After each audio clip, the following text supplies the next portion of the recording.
안녕하세요. 법무법인 라움 부종식 변호사입니다. 오늘은 주상복합 건물 관리 방법에 대해 말씀드리겠습니다. 주상복합 건물에는 적용되는 법률이 두 개입니다. 집합건물법 외에도 공동주택관리법이 적용됩니다. 주거 부분에 대해서요. 관리단은 전체 집합건물을 관리하고 입주자 대표회의는 주거 부분을 관리해야겠죠. 그러나 갈등이 필연적일 겁니다. 주거 부분과 상가 부분은 이해관계가 다르니까요. 갈등을 해결하기 위한 관리 방법은 크게 네 가지입니다. 첫 번째는 건물 전체를 주상복합관리단이 일원적으로 관리하는 겁니다.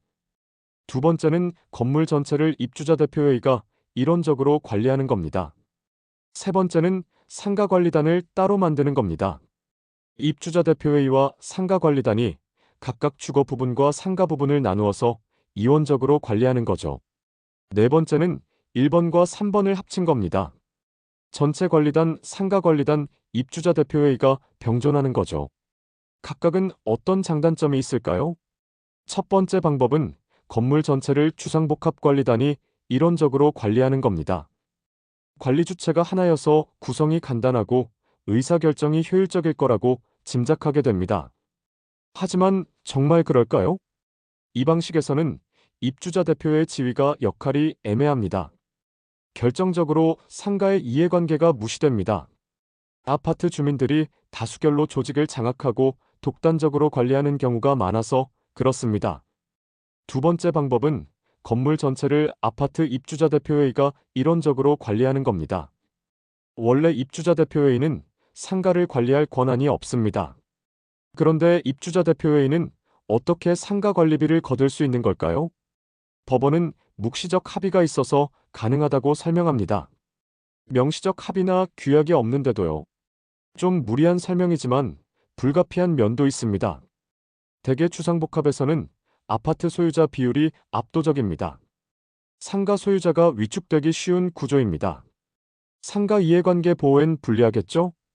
그래서 간혹 입주자 대표회의에 상가 대표가 참여하기도 합니다. 하지만 상가 대표가 끼어드는 순간 입주자 대표회의는 임의단체가 됩니다. 입주자 대표회의 결정이 공동주택관리법 위반으로 무효가 될 위험이 생긴다는 뜻이죠. 세 번째 방법은 아예 딴살림을 차리는 방법입니다. 전체 관리단 대신 상가 관리단을 따로 만드는 거죠. 입주자 대표회의가 주거를, 상가 관리단이 상가를 알아서 관리하는 겁니다. 이렇게 된다면 명확한 장점이 있습니다. 마치 별도 건물처럼 각자가 자치적으로 관리할 수 있다는 겁니다. 하지만 관리비용 중복과 비효율 문제가 당연히 따라올 겁니다. 또 어려운 전제도 충족시켜야 합니다. 상가 부분이 주거 부분과 명확히 구분되어야 하고 규약을 통과시켜야 합니다. 전체 관리단 외에 상가 관리단을 만드는 내용으로요. 상가 관리단은 집합건물법상 일부 공용 부분 관리단에 해당하니까요. 네 번째 방법은 전체 관리단, 상가 관리단, 입주자 대표회의가 모두 병존하는 겁니다.